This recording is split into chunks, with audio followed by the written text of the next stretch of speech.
মানুষের জীবনে কিছু যাত্রা থাকে যা শুধু ভ্রমণ নয়, বরং সংগ্রাম, সাহস আর আত্মত্যাগের প্রতীক। সেসব যাত্রাই মানব সভ্যতার ইতিহাসকে করেছে গৌরবান্বিত। ঠিক তেমনই এক গল্প হচ্ছে অধিনায়ক আরিফের। তিনি ছিলেন বঙ্গোপসাগরের এক অচেনা গ্রামের ছেলে।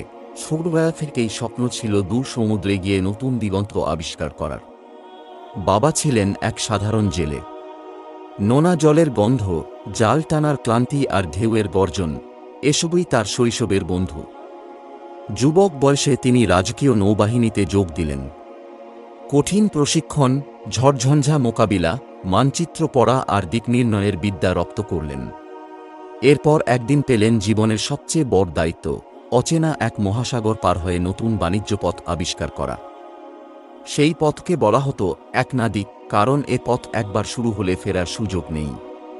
হয় গন্তব্যে পৌঁছতে হবে, নয়তো ঢেউয়ের তলায় হারিয়ে যেতে হবে। বন্দরনগরী চট্টগ্রামের বিশাল ঘাটে সেদিন হাজারো মানুষের ভিড়।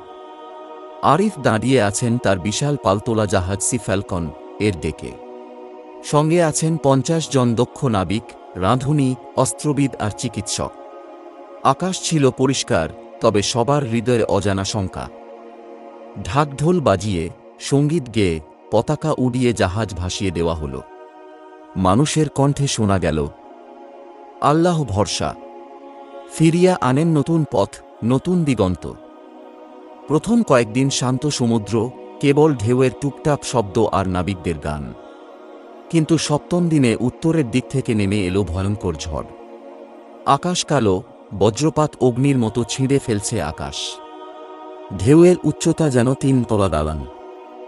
জাহাজ কাঁপছে, পাল ছিঁড়ে যাচ্ছে, অনেক নাবিক জাহাজের গায়ে আঁকড়ে পড়ে আছে। আরিফ দাঁড়িয়ে চিৎকার করছেন, হাল ধর, দড়ি বাঁধো, কেউ ভয় পেও না। রাতভর লড়াই চলল।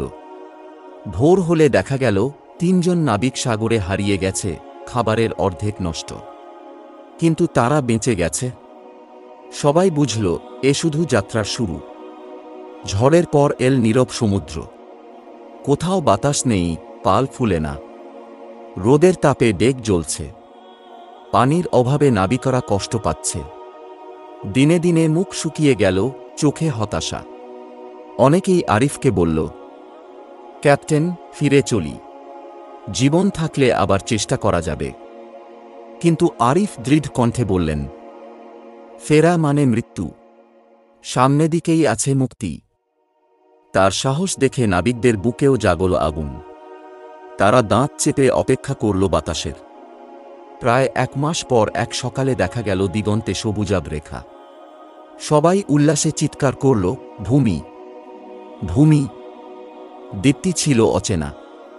উঁচু নারকেল গাছ, ঝরনার পানি, নানা অদ্ভুত পাখি। সেখানে কিছুদিন থেমে তারা বিশ্রাম নিল, পানি ভরল, শুকনো খাবার সংগ্রহ করল। কিন্তু দ্বীপটি ছিল বিপজ্জনক।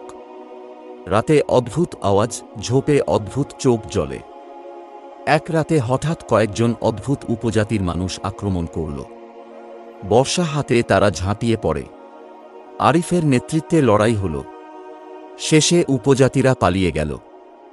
আরিফ বুঝলেন, প্রকৃতি যেমন দানশীল, তেমনি নিষ্ঠুরও হতে পারে। দ্বীপ পেরিয়ে আবার যাত্রা। এক দুপুরে জাহাজ কেঁপে উঠল। পানির নিচ থেকে যেন বিশাল কিছু লাফাচ্ছে। হঠাৎ এক ভয়ঙ্কর তিমি সদৃশ প্রাণী উঠে এলো, আকার যেন বাড়ির সমান। সে আঘাত করছে জাহাজে। নাবিকরা ভয়ে কাঁপছে। আরিফ তরবারি হাতে সামনে দাঁড়ালেন। আগুনে ভেজানো বর্শা ছুঁড়ে দিলেন। প্রাণীটি কয়েকবার আঘাত করলেও শেষে গভীর সমুদ্রে মিলিয়ে গেল। নাবিকরা আরিফকে বীর ঘোষণা করল। অবশেষে মাসের পর মাস পরিশ্রমের পর তারা পৌঁছাল এক অচেনা উপকূলে। সেখানে ছিল স্বর্ণরূপার বাজার, মশলার গন্ধ, রঙিন পোশাক, ভিন্ন ভাষার মানুষ। আরিফ নতুন বাণিজ্য পথ আবিষ্কার করলেন, যা পরবর্তী প্রজন্মকে সমৃদ্ধ করবে। স্থানীয় রাজা তাকে সম্মান দিলেন, উপহার দিলেন মূল্যবান পাথর। অবশেষে দীর্ঘ ১ বছরের দুর্ধর্ষ যাত্রার পর আরিফ ফিরে এলেন নিজের মাতৃভূমিতে। তার জাহাজ ক্ষতবিক্ষত, কিন্তু বুক ভরা গৌরব। মানুষ তাকে বীর হিসাবে বরণ করল। বন্দর জুড়ে উৎসব হল। আরিফ জানলেন সমুদ্র তাকে অনেক কিছু কেড়ে নিয়েছে, অনেক কিছু শিখিয়েছে। প্রকৃতির ভয়ঙ্কর রূপ দেখিয়েছে, আবার আশীর্বাদও দিয়েছে। তিনি বন্দর ঘাটে দাঁড়িয়ে শেষবারের মতো ঢেউয়ের দিকে তাকিয়ে বললেন, জীবনও সমুদ্রযাত্রার মতো। ঢেউ আসবে, ঝড় আসবে, কিন্তু যার হৃদয়ে সাহস আছে সেই খুঁজে পাবে নতুন দিগন্ত। বন্ধুরা, যদি আমাদের গল্পটি আপনাদের ভালো লাগে তাহলে একটি লাইক করবেন এবং কমেন্ট করে আপনাদের মতামত জানাবেন এবং চ্যানেলটি সাবস্ক্রাইব করে আমাদের সাথে থাকবেন। আমরা নিয়মিত আপনাদের এরকম গল্প উপহার দেওয়ার চেষ্টা করব। সবাই ভালো থাকবেন। আল্লাহ হাফেজ।